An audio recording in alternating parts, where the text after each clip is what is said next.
Welcome back to Next Gen Investing. It's time to talk all things the aerospace world. And we'll start off with Boeing because Boeing is right around its session lows here, just $1 or so off, but down about 4% today on some more manufacturing news. So here to break down that story for us, I'd like to welcome in Kevin Green, Senior Markets Correspondent for the network. Kevin, I cannot believe this poor CEO has to deal with this as he's new to the job. I believe like 2 weeks on the job, but this is the nature of Boeing, unfortunately.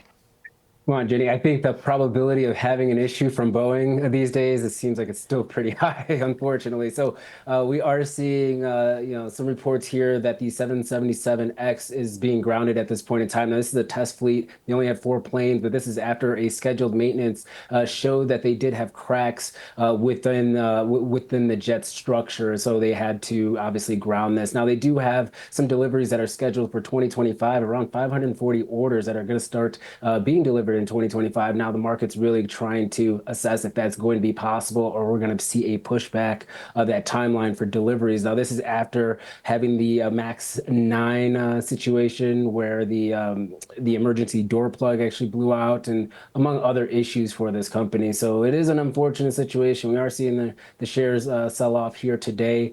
And we've seen these type of reactions before. We see maybe selling for 2-3 trading sessions and then the market tries to stabilize and see if the stock's going to move higher. But it's just an unfortunate event among many that we've seen for this company as of late. This is systemic at this point, Kev. I don't have any more excuses for Boeing, but you still look at it, and yeah, the stock can go lower. It's down, 4% today.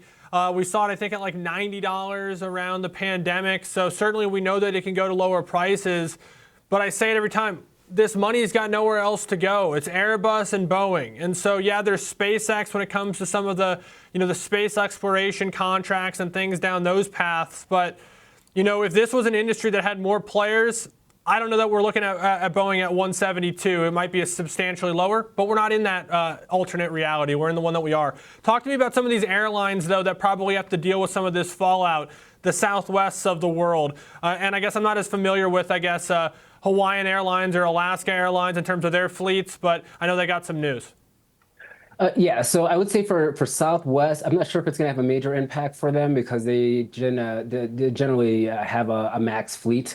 So I'm not sure if it's going to have a downward impact for them in the long term here. But we are seeing for Southwest, the news there is obviously their battle with Elliott Management, which they want to be able to add, I believe, 10 members to the board, if I'm not mistaken, and pretty much replacing 2/3 of the existing board, as well as trying to get the current CEO out. So that battle is going back and forth. But the CEO, Bob Jordan, did state that they're planning to try to fight this, and if it's a fight that they want, it's a fight that they will get. And it sounds like he's been really trying to work with the unions in order to gain support, which would be a major stakeholder to be able to provide some support for that leadership. And then we have Hawaiian Air, where their their merger deal with Alaskan Air seems like it may be going through. It's actually at the final legs. The Justice Department did not have any challenges to the deal at this point, and this deal was actually announced in December, which was around a $1.9 billion offering to buy out Hawaiian Airlines. It's Alaska buying out Hawaiian Airlines, paying $18 a share and then taking on $900 million worth of debt.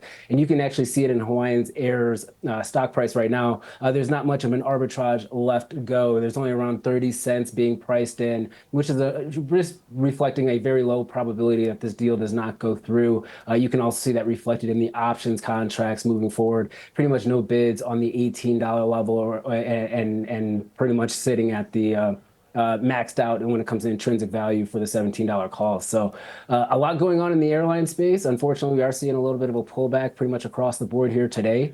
But this is a sector that's it's kind of like a Sour Patch Kid, right? It's kind of they're sour and then it gets sweet and then it gets sour again, unfortunately. And that's the nature of trading this industry. That is a great way to put it, Kevin. I was thinking it's kind of like Russian roulette, too, because I feel like Hawaiian, well, today it's having a great day. It's like the leader of this group, but there's also then, it's like significant, I feel like, downside risk when you see his name up 11% on this news. And maybe I'm just a skeptic of this overall space. I like the Sour Patch Kids analogy a bit more, but appreciate it. As always, Kevin Green, Senior Markets Correspondent for the network.